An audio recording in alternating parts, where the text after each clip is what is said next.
Do you know what's stopping you from doing that one thing you've always wanted to do? You don't, because it doesn't exist. This is Josh Bauer, and no, it really doesn't exist.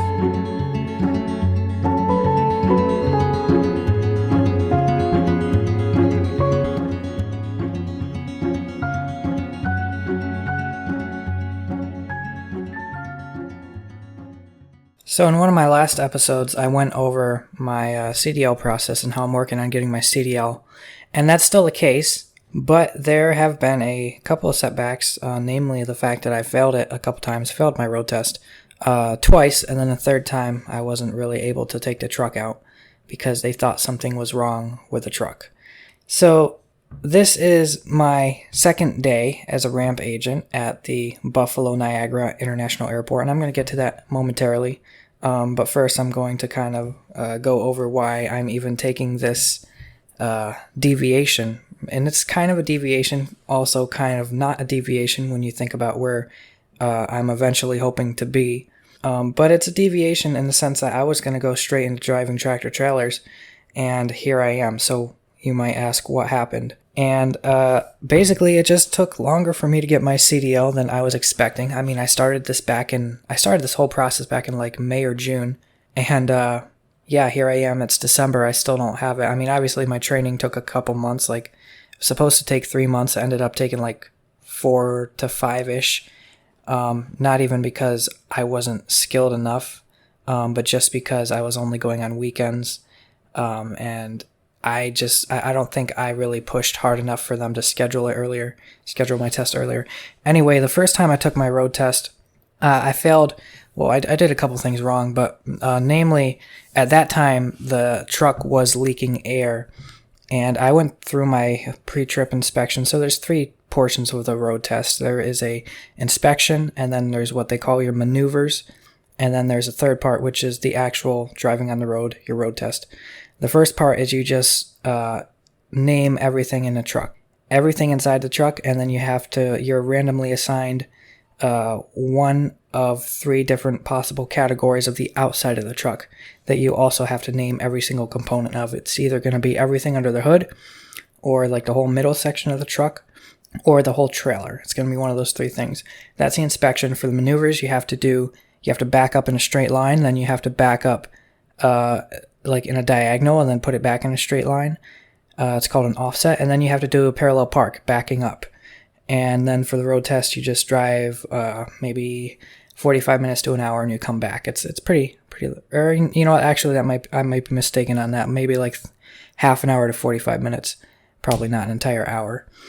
That said, those are the 3 portions of the road test. The first time I failed the first part, the inspection, it was my brake test, and basically there's a bunch of different brakes in a tractor trailer.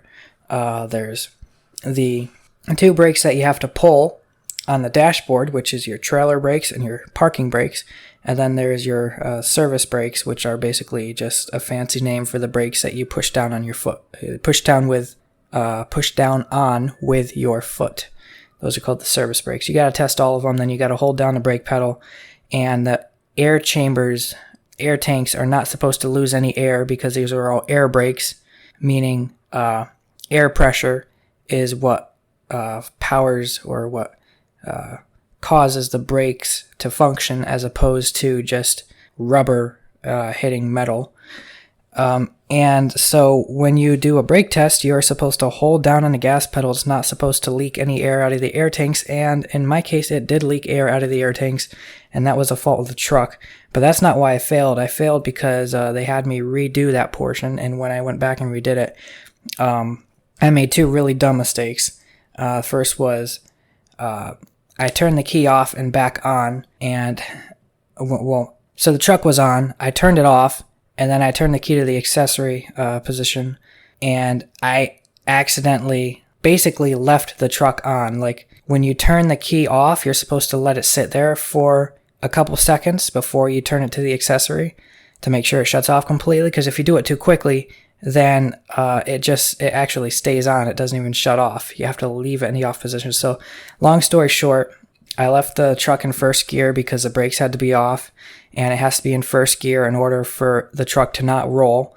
and the truck was still on. So when I let go of the clutch, it just jerked forward, and that was kind of dumb. The second thing I did wrong was I let the truck roll because I thought both brakes were engaged at one point, and only one of the brakes were engaged. So those are like pretty negligent mistakes, and I definitely deserved to fail on that first time. The second time, I passed that successfully, thankfully, and I failed the parallel parking going backwards.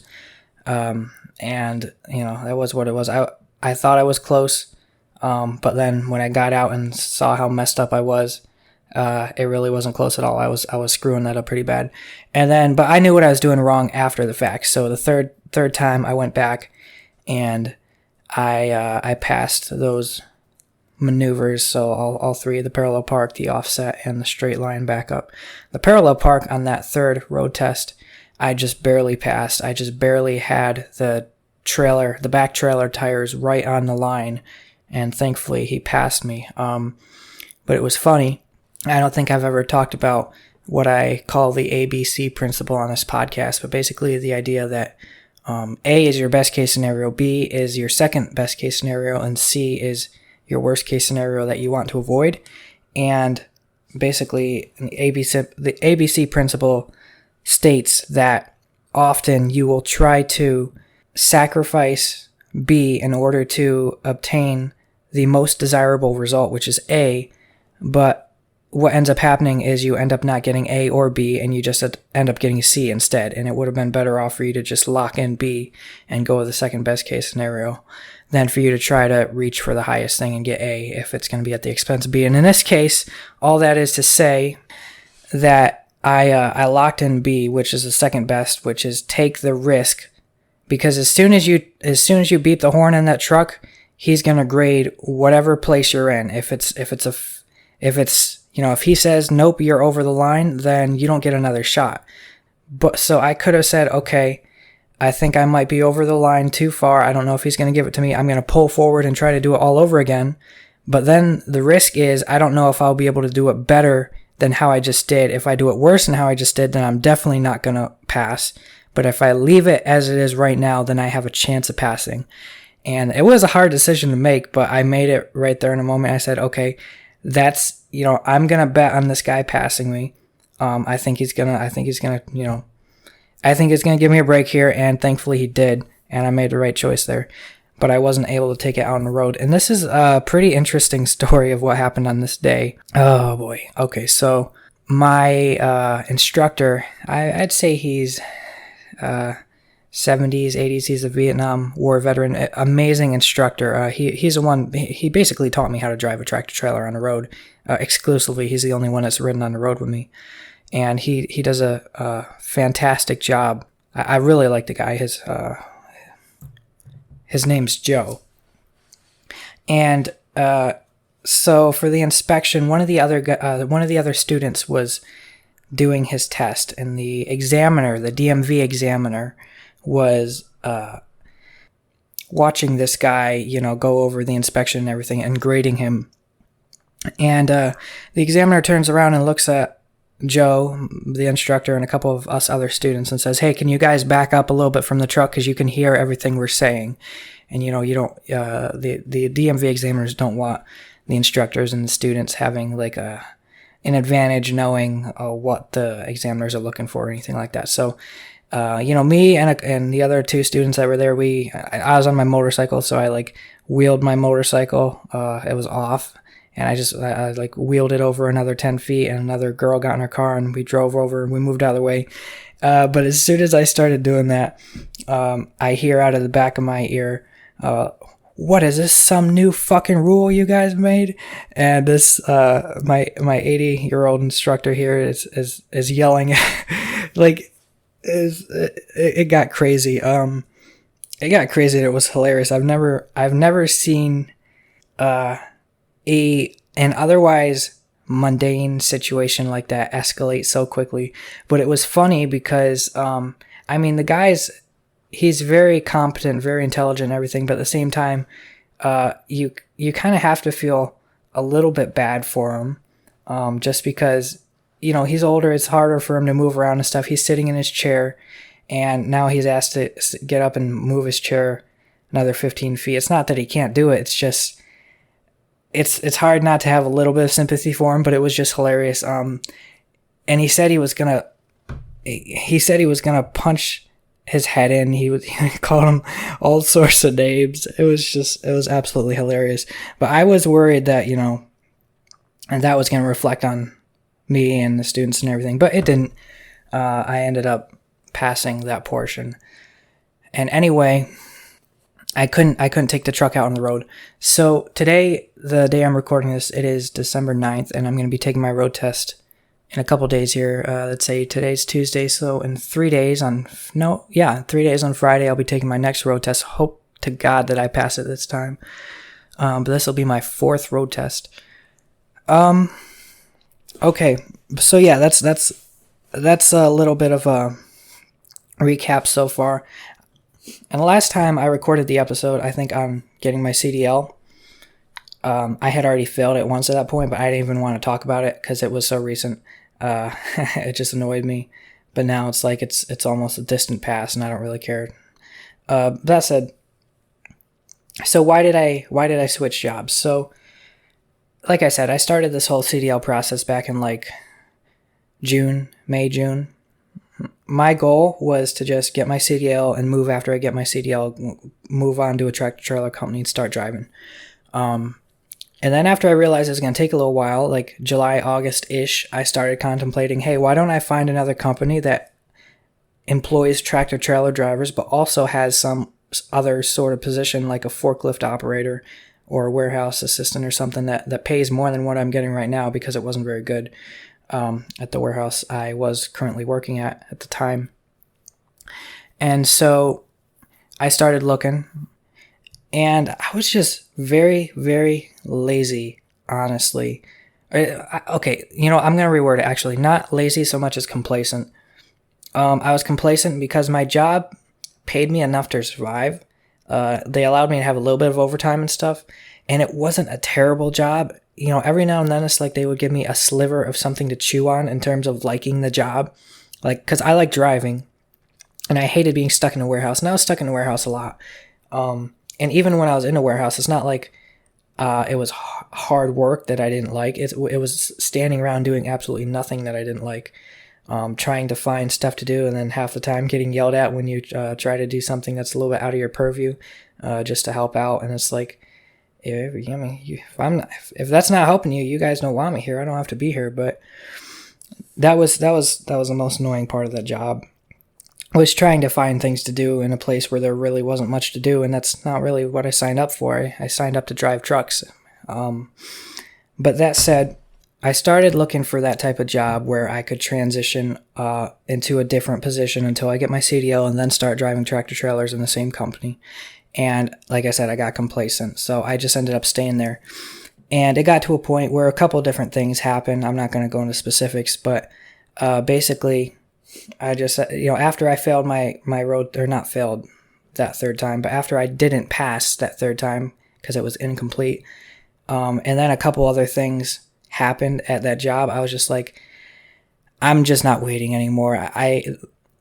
I felt like my brain was rotting and decaying from the inside out. And at this point, I was working there 9 months,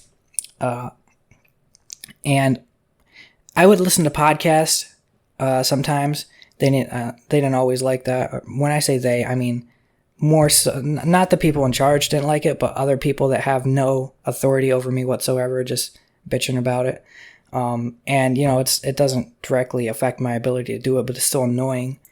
So I would listen to podcasts, but even then, just the job itself is so, it's not even the repetition part of it that makes me feel like my brain is rotting. It's really just the type of work and just feeling like you're not contributing anything to the company at all. Like, I could be there or I could not be there, and it would not make a single difference to them. And that feeling just makes you feel completely useless as an employee, and it's not a great feeling. And that's just something that it's hard for your brain to be excited or energized about that place at all, about the place that you work, if you don't feel like anything you do there is making a difference. And so even if I'm listening to podcasts, which there were a lot of interesting and educational podcasts that I listened to frequently while I was at that job. Even when I'm doing that, it eats away at you slowly, And so I said, I'm just done here. And so, but here's the thing. I actually said that probably like 6 or 7 times between, say, August and November. So August, September, October, November, over a course of like 4 months. I've said, okay, I'm finding a new job. I've said that to myself a number of times, wrote it down a number of times in my little to-do list, even put exclamation marks after it a couple times, and it always just got postponed. And so this time I said, okay, apparently, because I kept getting complacent. So I said, okay, apparently the only way for me to actually find a new job is to force me to do it. So what does that mean? It means I'm going to quit, and then I'm going to figure it out after. So every time that I tried finding a new job and lining one up, every time I said, okay, Josh, I'm tired of this place, you got to do that. I never followed through, and I never really did it. So I said, okay, we got to do this in a reverse order, because I do need the income at the moment. So if I put a 2 weeks notice in, then I, out of self-preservation and non-suicidal ideation financially, am going to, within that 2 weeks, find a new job. And I've done it in the past. It's not my first time putting in a 2 weeks notice and figuring the rest out later before I have anything lined up. In fact, my last job, which I liked a lot, Buffalo Management Group, real estate, property management role that I had. That was one of the jobs where I found that job after putting a 2 weeks notice in. And that was a very fun job. Very glad I found that one, and very happy for the experience. And it also applies to this one. So, I mean, it's worked so far. But that's what I did. I put in my 2 weeks notice. I said, okay, this is going to force me to find a new job, because I'm just done at this one. I'm done at this one. And the next day, I got an email from a company that I had applied to about a year before this happened, before I got this email. And I've never gotten an email like this during that year. This was the first time. Again, this is the day after I resigned from that warehouse. I got an email from Prime Flight Aviation, which is a contractor that services Frontier Airlines at the Buffalo Niagara International Airport and a bunch of other airports, but this is where I live, so this is the one I'm talking about. And they offered me a ramp agent position. And it's funny, I applied to this job, so back up a little bit. March-ish, I was working for that property management company 5 days a week. They were paying me good, but I wanted to make a little more money. So I said, okay, I'm going to get a second job on weekends. So I wanted to work at the airport. I applied for a couple different things there. Prime Flight Aviation was one of them. And I ended up getting selected for a phone interview, but we ended up bouncing calls, dodging calls. What's it called when you can't get a hold of each other? I call them, leave a message. They called me, leave a message type thing. And that happened a couple times, and it ended up just not getting anywhere because we couldn't get a hold of each other, which was kind of funny.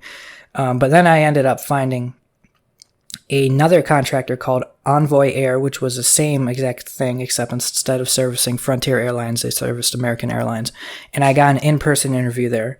But when I went in, I didn't realize this till I went in, but I eventually came to the realization that basically you are on whatever schedule they tell you to be on, and that would have severely conflicted with my, at the moment, 5-day-a-week full-time job. And I wasn't ready to obviously give that up for Envoy Air, which would have also been a pay cut, so that would have made no sense. And so I turned it down, and I ended up finding the warehouse, the food delivery job that I ended up with on weekends. And then I got fired from the property management company, and that'll probably be a whole nother episode if I feel like it. And after that, I just started doing the delivery trucks full time. And so that goes to say, I never even meant to be in that food delivery truck driving job full time, but I ended up there. And so fast forward a year, this place that I was dodging phone calls with, Prime Flight Aviation, they email me the day after I resign, which is absolutely insane. I think statistically insane. And I was like, yes. And actually, I was at first I was thinking about getting back into property management because I'm pretty good at it, and that would be something that I could do for a little while. But I do intend on kind of transitioning over into being a tractor trailer driver. If not right when I get my CDL, not terribly long after. And so I didn't really want to get a whole office job where I'm kind of in their culture and really helping them out just to ditch them.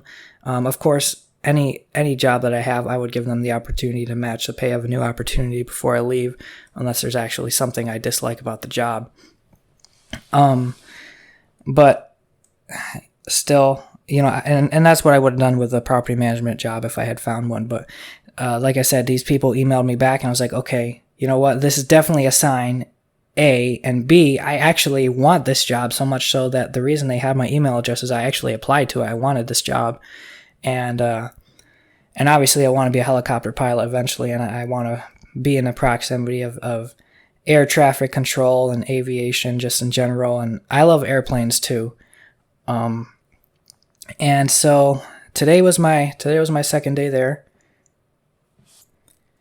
The day after they emailed me, well, let me back up one day. So the day that they emailed me, I emailed them back immediately. And then I had a phone call with this lady like 9 p.m. at night, or she called me at 9 p.m. and I was like, yeah, we can set up an interview. Or it wasn't even an interview. She just said, can you come in tomorrow? I came in tomorrow. I thought it was going to be an interview. It wasn't an interview. It was more like an onboarding. She didn't ask me any interview questions. I never met the lady before.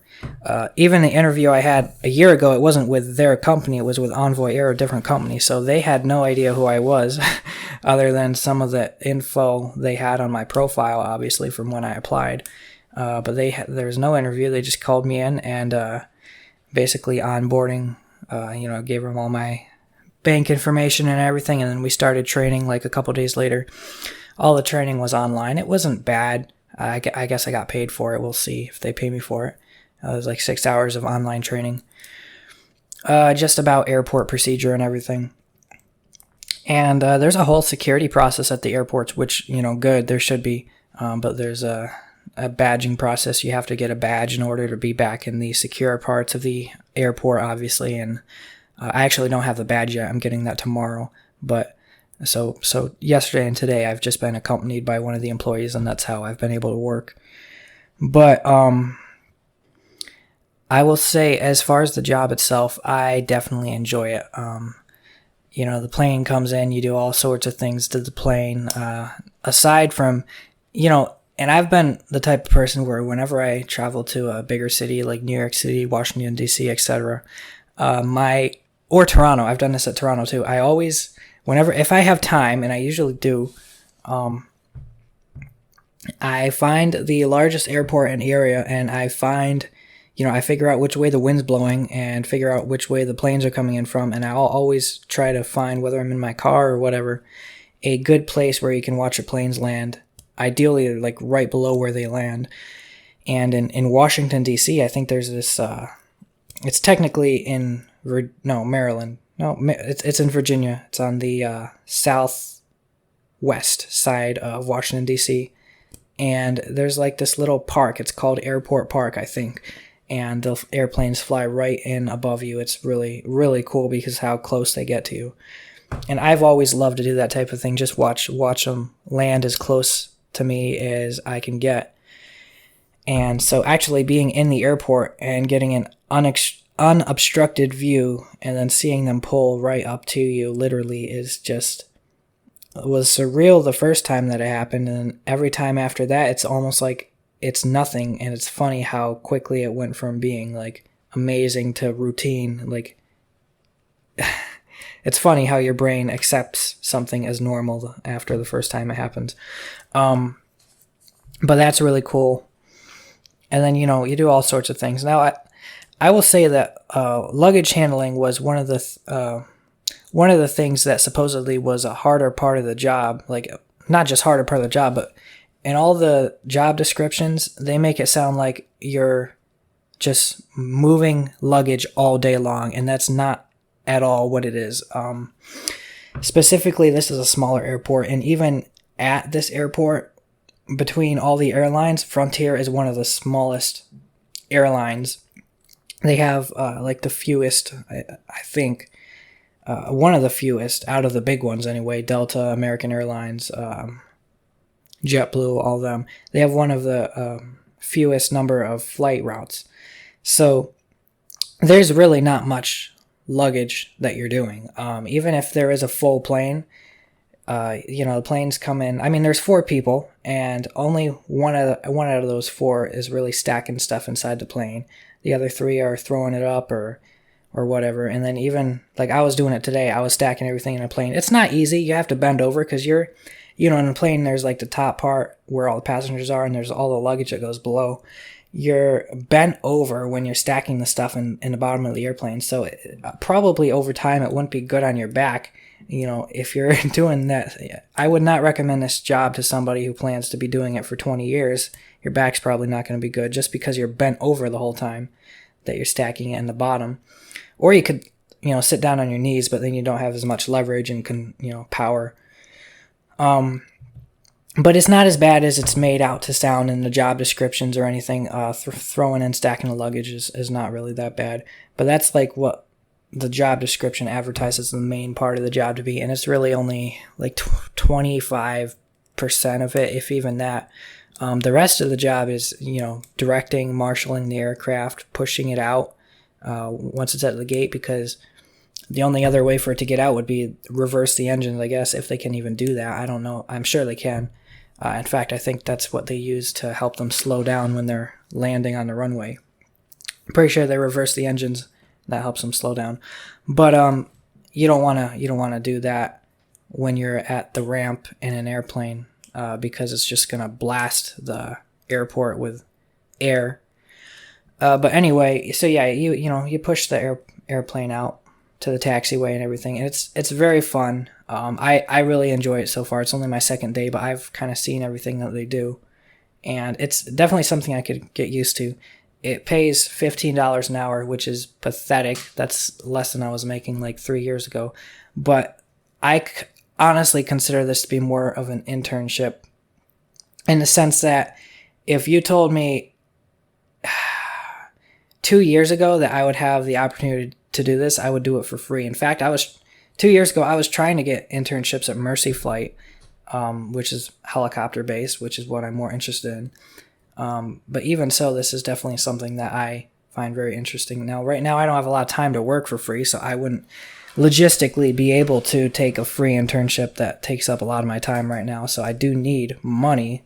But that said, and by the way, like there are other jobs I could have taken if I was just concerned about the money. I probably could have gone back to Boar's Head, which was a decent job. They were paying me $25 when I first started, but I just, for a number of reasons, I didn't want to go back there. And there were other openings. I could have taken a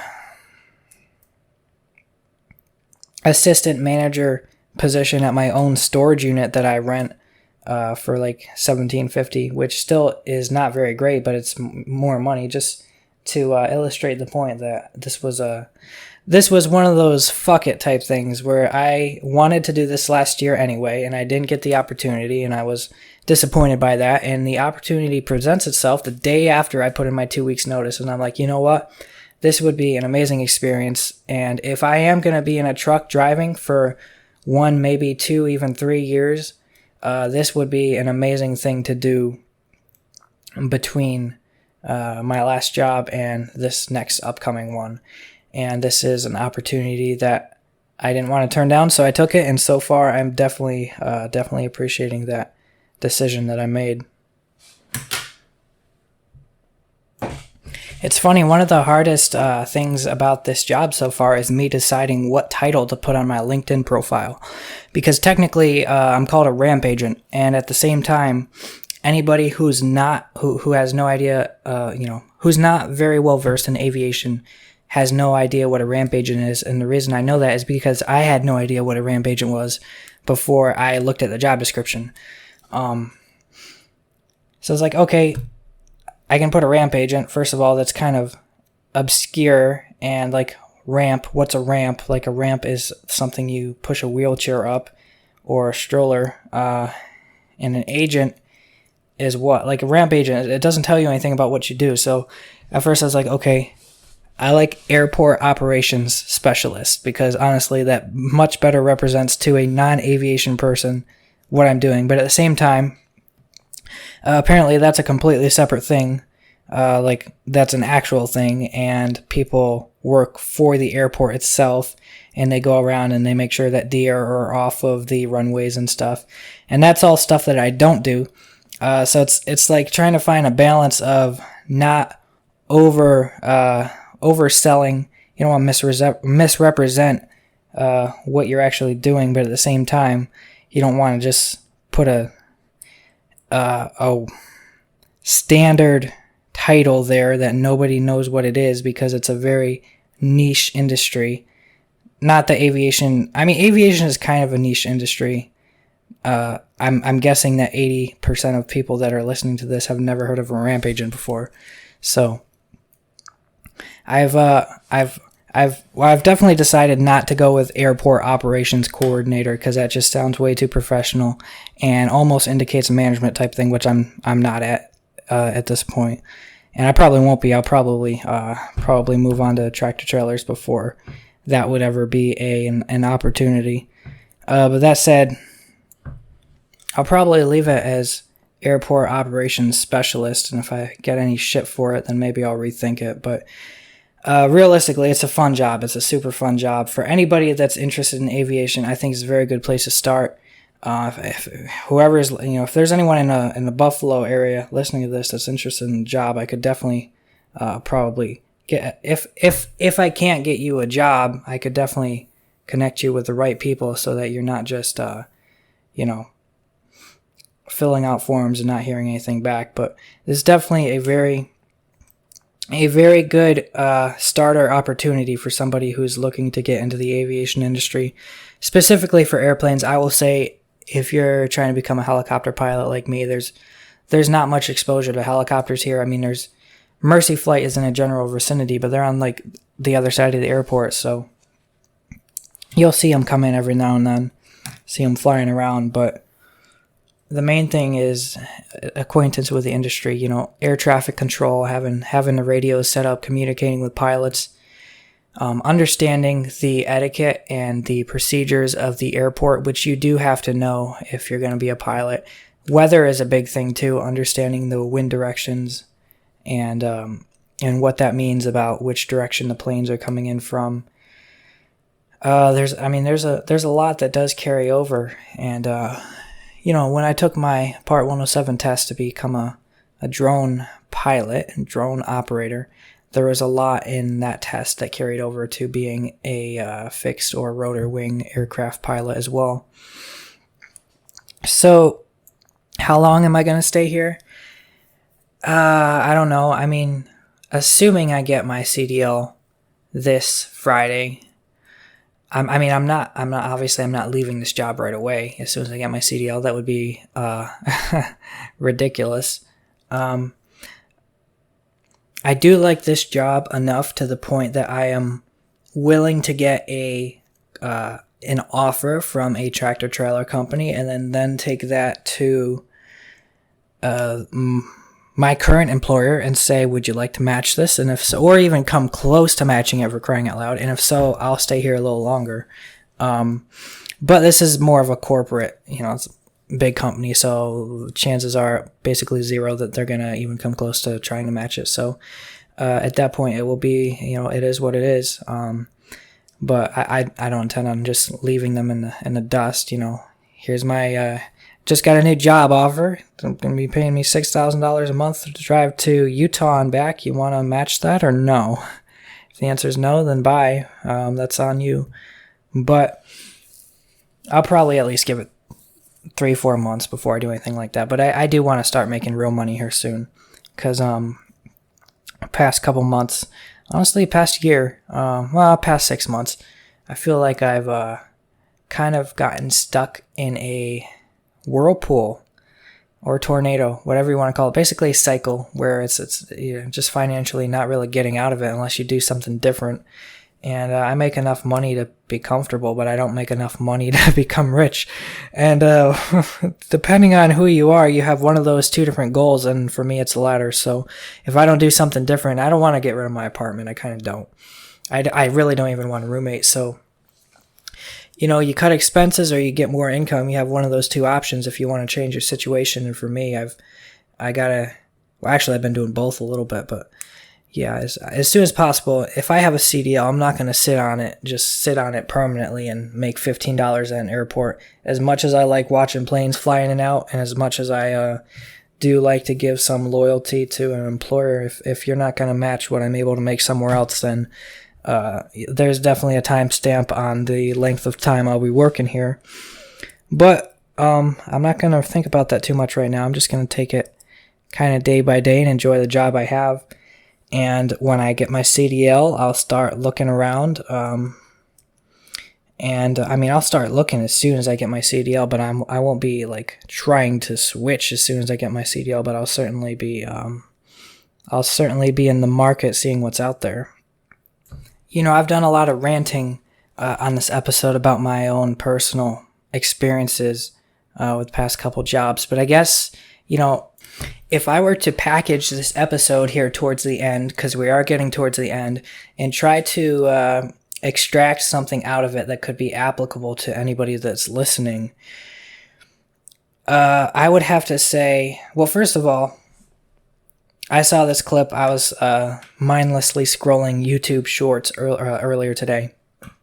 I saw this clip from Dave Ramsey saying that basically if your soul has already left your job, then your body should follow it. Basically, if you're tired of what you're doing and you're not finding any engagement, you should leave. I think that's number one, because honestly, if I got that, I would have gotten the email either way from the airport. And by the way, I was wondering, as soon as I got that, did they know I resigned the day before? And I started thinking to myself, who knows? Who could possibly know that? The only people that know is my the company's chief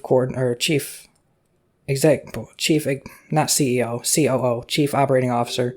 Because he's the one I texted. I was like, so I was asking myself, this is too much of a coincidence. There must be some sort of national employer database where somebody puts in their 2 weeks notice and then everybody else stomps on them or something. Because how the hell else do these people know that I am now available for a job? But it turns out that wasn't the case. It really was a coincidence, because I asked her when I went into the office, why did you reach out to me? Why did you email me? And she said it was just because the ramp supervisor or whatever was like, hey, I need some more people. And he just happened to say it the day before. And so she looked at her list and there I was. So it really was a coincidence. But that said, I probably still would have put in my 2 weeks notice and taken the job, even if I had gotten that email before. Or even if I had not put in my 2 weeks notice before getting the email, the result still would have been the same, because I would have gotten the email and said, hell yeah, and then I would have put my 2 weeks notice in. But the difference was a big mental leap, because when you are reliant on income, as I am at the moment, it's not easy for you to say, I am going to basically cut the ramp ahead of me, 2 weeks ahead of me off. Imagine you're on, I don't know, I'm trying to put this in an analogy. Imagine you are on a pole, walking in the sky. You're on a pole, a horizontal pole, and you're balancing in the sky. And you're looking 200 feet ahead of you, and you say, you know what? I'm going to push this button in my hand that just blows up the pole 200 feet ahead of me. But there's, there's a wolf that's chasing me from behind. Basically, you are cutting off your option 2 weeks ahead of you. You have to find another option within that 2 weeks or you're fucked. And putting yourself in that situation is something that is not easy for you to do, especially if you haven't done it before. I have done it before. And again, the reason I did it was because I found it's the only way to motivate me to actually find a new job. But sometimes you got to do that. Sometimes you really have to decide, this is draining my soul. In my case, my brain was decaying. Every day I went in there, and I hated it. I hated the company was okay, the people were okay. Theoretically, the job would be okay if I was actually doing the job that I signed up to do. But it's almost like they overhired, and so there was just too many people sitting around that had nothing to do, and that it was not a pleasant experience. And I think one of the takeaways from this would be, I guess it applies to more than a job too. You could say it applies to a relationship for sure. You could say it applies to a family situation if you're living with family that are eating at you emotionally or are just making you question why you are anywhere near them, or if you have a spouse or a girlfriend or whatever that is constantly just making you wonder why you ever thought they would be a good fit. I think it's a good sign for you that you don't have to find something better before you decide to cut off the thing that's already eating away from you. You don't have to. I mean, you might think that you have to, especially in the case of a job, and a job would be the most prominent example of a thing where you do think that you should find a replacement before cutting off your current thing. But I don't know, man. I'm 2 for 2. This is my second time. My second time resigning and lining something up perfectly. So maybe I'm just really good on luck. But whatever the case, I don't think you should stay in a shitty situation because you think you need to find a replacement before you cut it off. And let me throw another piece of advice in there. If there's something you want to do, but it doesn't pay bills, there's nobody that says you have to do it for the rest of your life. Being a ramp agent is not going to be a career, and it's something that I find very fun, and so I just decided to do it. And for other people, the examples of things that they would find interesting, and it doesn't have to just be a job. I mean, it could, I don't know, a club or an organization, like a membership organization. There's a couple in Buffalo I've been looking into, honestly, but they're all like millionaire type things that I want people to afford. There's a Buffalo Club. That's the main one I was looking at because I delivered there for my past job and I was like, holy shit, this place is pretty cool. Buffalo Yacht Club, that's another one. There's a couple of them, all places I delivered to, really.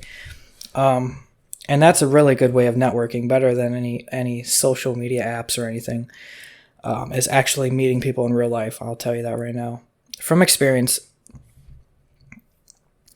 But whether it's an organization or whether it's a job or whether it's maybe a college, although college is a little bit more of a commitment, obviously. But I don't know, just something, if you feel like you have to commit to something long term, you don't always have to. If you think you have an interest in something, just try it out and just jump both feet in sometimes. And if it's not working out for you, then jump both feet back out. But, you don't have to, the stakes are not always as high as your brain sometimes tricks you into thinking that they are. So, I'm here bouncing back and forth between aviation and trucking logistics, but at the end of the day, I'm kind of just following where my interest takes me and also following where the money takes me, but I'm kind of balancing them in a very strategic and, in my opinion, fulfilling way.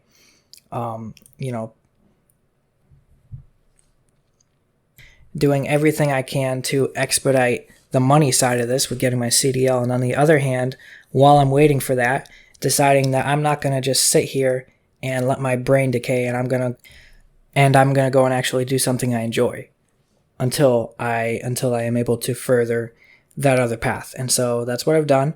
I think that a lot of the roadblocks or a lot of the obstacles, right, that you think you might face, whether it's not being able to replace your current job or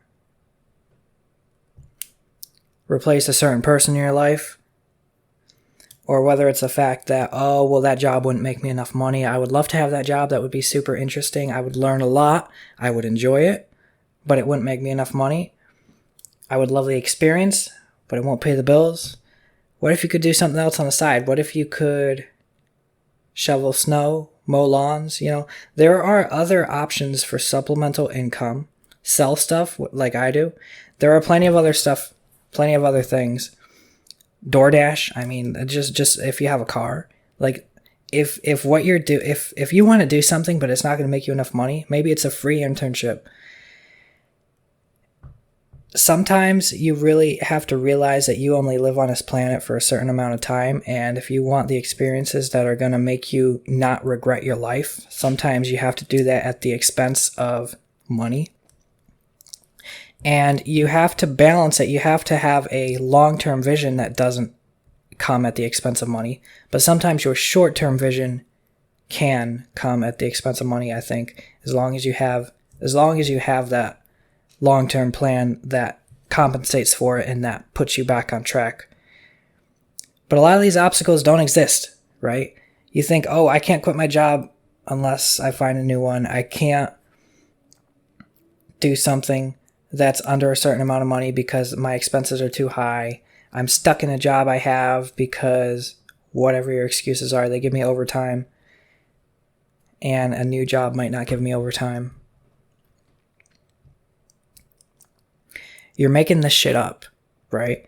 Some of it might have some truth to it, but your brain is the one that's actually locking the door. The door might not be all the way open, but it's not all the way closed either. The only one who thinks it's closed is you, and it's because your brain is convincing you that it's locked, and it's usually not locked. And guess what? Even if it is locked, there's probably 3 back doors that you haven't thought about, or maybe a window, maybe a trap door in the floor. Because, get a roommate, all right? Cut your expenses in half. Get rid of your car. I don't know, man. These are just other creative, this isn't a budgeting episode by any means, but the idea is kind of to wrap it around not only into the theme of this episode, but into the theme of the entire podcast, which is obstacles. And, I'm not the best representation. I'm not preaching as if I'm the best person to lecture on the topic of overcoming obstacles. Don't get me wrong. I think I've done that plenty and quite a bit, which I guess plays into why I do think I'm a little bit qualified to speak on the podcast. At the same time, I'm not being too arrogant in the sense that there are definitely obstacles that I have not overcome yet and that are extremely difficult, even though they should be the ones that are easiest, like self-control. But that said, this does tie back around into the topic of the entire podcast, which is the idea that obstacles are just fabricated in your own head most of the time, and the only one putting restrictions on you from doing the things that you want to do or the things that you need to do in order to have a certain type of life is you in your own head and the confines that your brain is putting in place. And honestly, it takes a little bit of frustration to get to the point of wanting to break through those fences, climb over those fences, whatever the case may be. For me, it was a build-up, and then it was a straw that broke the camel's back, right? There were a couple things that, like I said, I'm not getting into specifics because there's no point. But a couple things of that last job that I was just like, okay, I'm sorry. I'm done here. It's just, I'm not doing this anymore. And so it takes a build-up, though. Like, if it was just those two things itself, then I probably would still be at that job. But it was a build-up over months and months, and it does take that build-up sometimes. But for somebody else, what does that look like? Well, somebody I know well, that looks like just being stuck in their parents' house. They're trying to move out, and they've been there for too many years, and they are in debt on vehicles that they bought to try to impress other people. What's that saying? You buy things you don't need with money you don't have to impress people you don't like. One of the people I know has done that a lot, and they wonder why they're in the situation that they're in, and that builds up over a certain number of years, and the frustration of being in a cycle like that will eventually get you to change something. And in the same way, the cycle that I'm in financially is kind of leading me to change some stuff too. All that to say, it does take a little bit of frustration that builds up within you before you decide to break down those barriers and obstacles. But once you have that, you got to realize that it's not as hard as it seems. It's not as hard as a lot of other people sometimes want you to believe, but more often believe themselves that it is. And it's not as hard as you think. So that's going to do it for this episode. I am thinking of releasing one of the politically themed episodes that I recorded on November 6th with one of my friends. And I might do that or I might not. I have a couple other episode ideas down the tube, both personally and potentially with a couple of my other friends from college. So we'll see what happens there. I've just been extremely busy over the past couple weeks, as you, I'm sure, have concluded based on everything that I have said in this episode. And I have not been focusing on podcasts. And honestly, I probably won't be focusing on podcasts too much. But we'll see what we have for you in the coming weeks. And I will see you next time. Okay, by the way, I'm going to jump back in here and ruin my perfect ending just to say that you have my banning of social media to thank for this podcast even existing, because if it weren't for me actually blocking all my social media apps and shutting off my tablet, which I have restricted I've confined my usage to social media to my tablet instead of my phone or computer. If it weren't for me turning off that tablet, and it's super slow, so it always takes like 5 minutes to turn on, so it really prevents me from using it when I do turn it off. If it weren't for that, this episode would not exist, because it was only a result of me walking around the kitchen and thinking to myself and talking to myself that I decided, you know what, while I'm waiting for this delivery, pizza delivery, I have time to record a podcast. So here we are.